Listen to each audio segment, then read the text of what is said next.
Shalom, selamat pagi Bapak Ibu dan Saudara Sobat Messenger.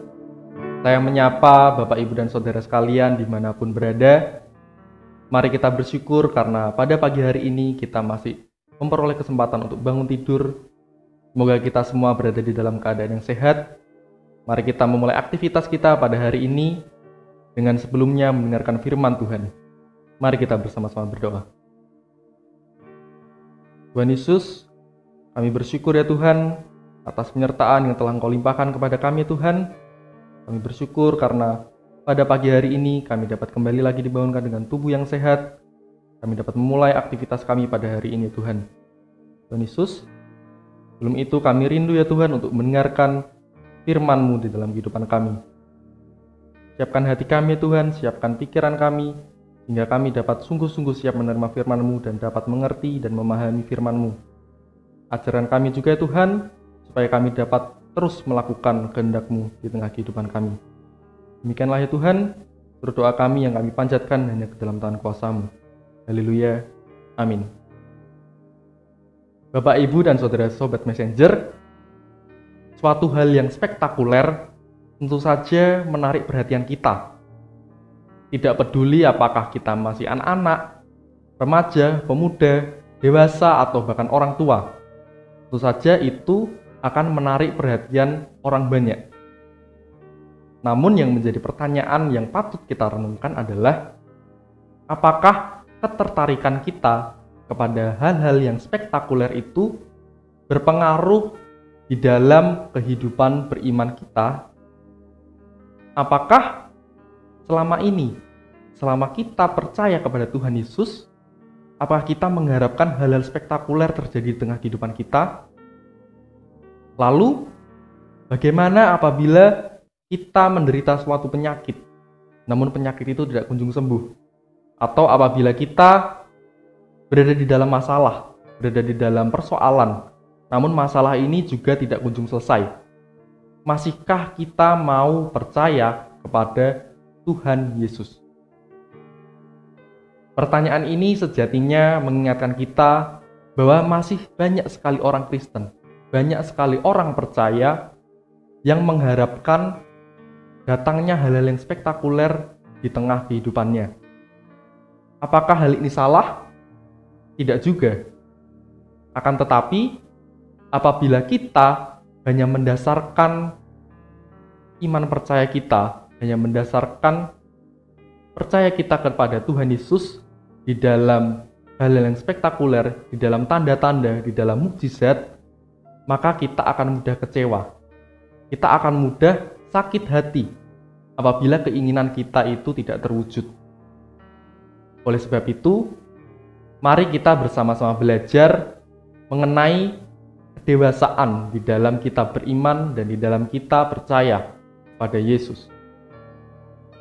Firman Tuhan kita pada pagi hari ini, kita akan belajar dari seorang pegawai istana di mana ia tetap percaya kepada Yesus, bahkan sebelum ia melihat tanda yang datang daripadanya, yaitu mengenai kesembuhan anaknya.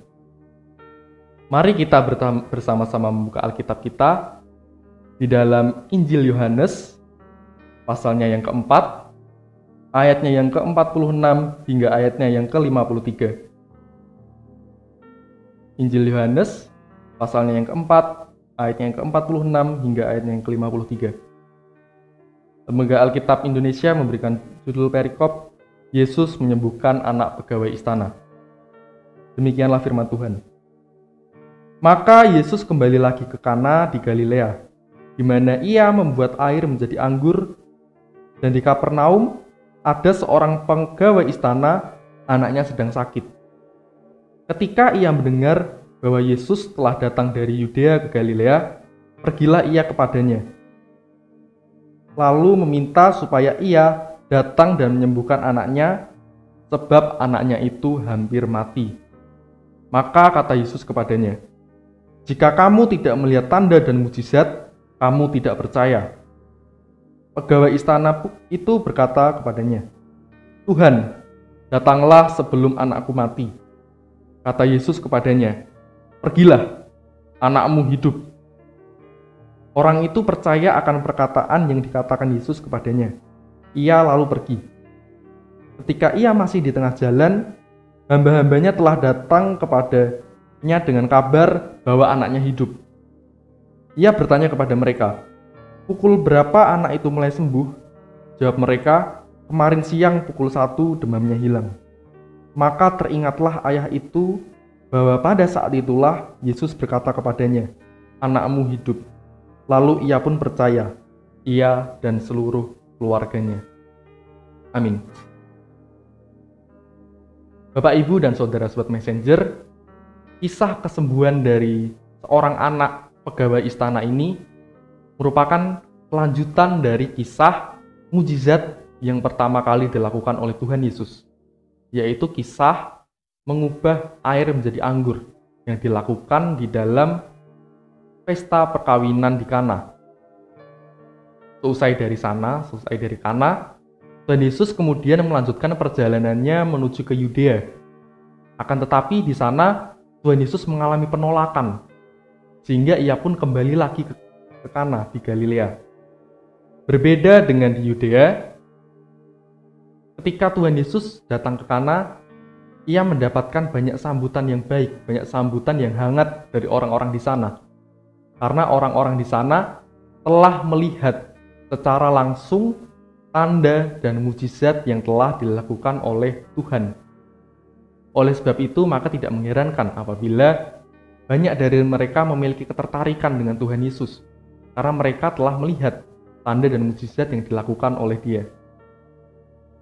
Akan tetapi, meskipun mereka memiliki ketertarikan kepada Yesus, hal ini tidak serta-merta membuat mereka memiliki rasa percaya kepada Tuhan Yesus. Mendengar bahwa Tuhan Yesus sudah kembali lagi ke Kana, kembali ke Galilea, ada seorang pegawai istana. Pegawai istana ini rela melakukan perjalanan jauh dari Kapernaum menuju ke Galilea, karena ia ingin datang kepada Yesus. Ia ingin memohon supaya anaknya disembuhkan, karena anaknya sedang sakit dan bahkan ia sudah hampir mati. Jika dilihat, maka perjalanan dari Kapernaum menuju ke Kana, menuju ke Galilea, itu jaraknya 25 mil atau sekitar 40 km jauhnya. Dan perjalanan itu harus melewati bukit-bukit Galilea dan akhirnya nanti turun ke Laut Galilea. Sehingga dapat dipahami bahwa jika perjalanan ditempuh menggunakan kaki dengan berjalan kaki, maka waktunya tidak cukup 1 hari untuk sampai. Kemudian ketika pegawai istana itu datang, ketika ia sudah bertemu secara langsung dengan Tuhan Yesus dan ia memohon kepadanya, Tuhan Yesus sempat menyinggung dia. Tuhan Yesus sempat menyinggung kepercayaannya. Ia mengatakan, "Jika kamu tidak melihat tanda dan mujizat, kamu tidak percaya." Tentu saja Tuhan Yesus mengatakan hal ini bukan karena sebab. Hal ini dikarenakan banyak orang-orang di sana, orang-orang pada saat itu hanya mau melihat tanda dan mujizat Tuhan Yesus saja. Namun berbeda dengan orang-orang pada saat itu, pegawai istana ini memiliki kepercayaan. Ia menunjukkan kepercayaannya dan ia tetap memohon kepada Tuhan Yesus supaya ia mau datang ke rumahnya untuk melihat keadaan anaknya. Oleh karena itulah, karena imannya, karena keteguhan, karena kekokohan imannya, maka Tuhan Yesus pun akhirnya mengabulkan permintaan dari pegawai istana ini. Mengabulkan permintaan dari seorang ayah ini. Meskipun memang Tuhan Yesus tidak secara langsung datang ke rumahnya. Tuhan Yesus di sini mengatakan, "Pergilah, anakmu hidup." Mendengar perintah Tuhan Yesus ini, pegawai istana tadi itu pun langsung percaya. Ia pun langsung melakukan perintahnya. Meskipun memang dia tidak tahu apakah apa yang dikatakan oleh Tuhan Yesus itu sudah benar-benar terjadi atau belum. Apakah memang benar anaknya itu sudah sembuh atau belum. Tetapi ia tetap percaya. Ia menyerahkan nyawa anaknya, ia menyerahkan kehidupan anaknya di dalam tangan Tuhan Yesus.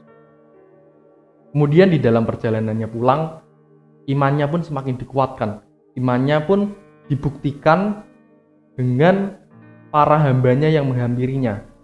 Mereka mengatakan bahwa anakmu hidup. Mereka mengatakan bahwa anaknya sudah sembuh dari penyakitnya. Sehingga ketika ia melihat langsung keadaan anaknya, ia pun teringat kembali dengan perkataan Tuhan Yesus. Hingga akhirnya ia dan seluruh keluarganya mengaku percaya kepada Tuhan Yesus. Dan yang menarik di sini, kata percaya yang digunakan itu memiliki makna yang dalam, di mana di dalam bahasa Yunani yaitu menggunakan kata episteusen, yang artinya sungguh-sungguh percaya. Bukan hanya sekedar percaya, tapi sungguh-sungguh percaya. Bapak, Ibu, dan Sobat Messenger, melalui renungan ini, melalui kisah dari pegawai istana tadi, kita dapat belajar dua hal penting, yaitu yang pertama, cinta kasih dan kepedulian dari seorang anggota keluarga dapat menjadi pendorong terwujudnya pemulihan di dalam keluarga. Tentu saja bukan hanya soal kesehatan, bukan hanya soal kesembuhan saja, tetapi juga pada soal pertumbuhan rohani. Melalui cerita tadi, melalui cinta, kasih, melalui kepedulian yang ditunjukkan oleh pegawai tadi, ia bisa membawa keluarganya menjadi pribadi yang percaya dan mau memuliakan Tuhan.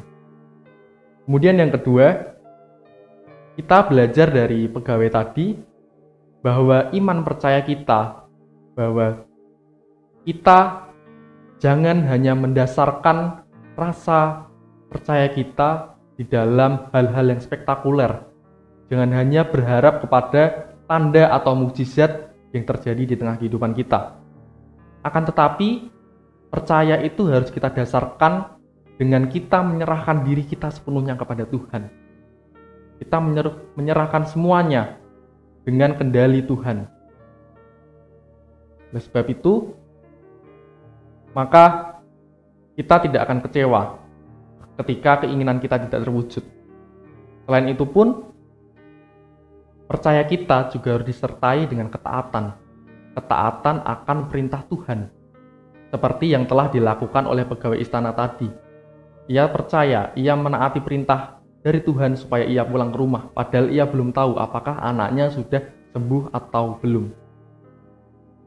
Bapak, Ibu, dan Saudara Sobat Messenger, melalui perenungan kita pada pagi hari ini, kita belajar. 1.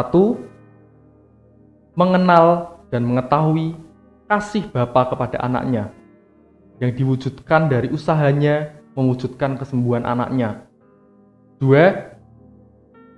Kita tahu bahwa Tuhan akan menolong setiap orang yang mau datang kepadanya dengan sungguh-sungguh. Dan yang ketiga, jangan berharap, jangan mendasarkan iman kita hanya kepada hal-hal yang spektakuler. Jangan berharap bahwa tanda dan mukjizat akan selalu datang di tengah kehidupan kita. Oleh sebab itu, mari bersama-sama kita belajar. Kita memiliki kedewasaan di dalam kita beriman dan percaya kepada Yesus. Amin. Mari kita bersama-sama bersatu dalam doa. Tuhan Yesus, terima kasih ya Tuhan atas firman-Mu yang telah Engkau berikan kepada kami pada hari ini Tuhan. Kami bersyukur ya Tuhan, kiranya melalui firman pada hari ini, kami dapat belajar supaya kami memiliki kedewasaan di dalam beriman. Supaya kami memiliki kedewasaan di dalam percaya kepada Engkau ya Tuhan. Ajarkan kami ya Tuhan, supaya kami tidak hanya mendasarkan iman kami ke dalam tanda atau mukjizat yang harus Engkau lakukan ya Tuhan. Ajarkan kami ya Tuhan, supaya kami dapat menjadi pelaku firman-Mu ini di tengah kehidupan kami setiap hari Tuhan. Tuhan, kami juga berdoa, sebentar lagi setiap dari kami akan melakukan aktivitas kami selanjutnya, akan melakukan pekerjaan kami selanjutnya, baik itu kami yang sekolah, baik itu yang bekerja, ataupun setiap aktivitas yang kami lakukan, kiranya Engkau yang terus menyertai kami, Engkau yang terus membimbing dan melawat kami ya Tuhan.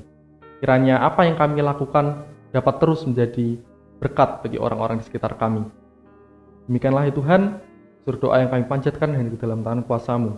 Haleluya. Amin. Bapak Ibu Sobat Messenger, mari kita menjadi pelaku firman-Nya. Mari kita memiliki kedewasaan dalam beriman. Mari kita percaya kepadanya. Selamat pagi, selamat beraktivitas. Tuhan Yesus memberkati.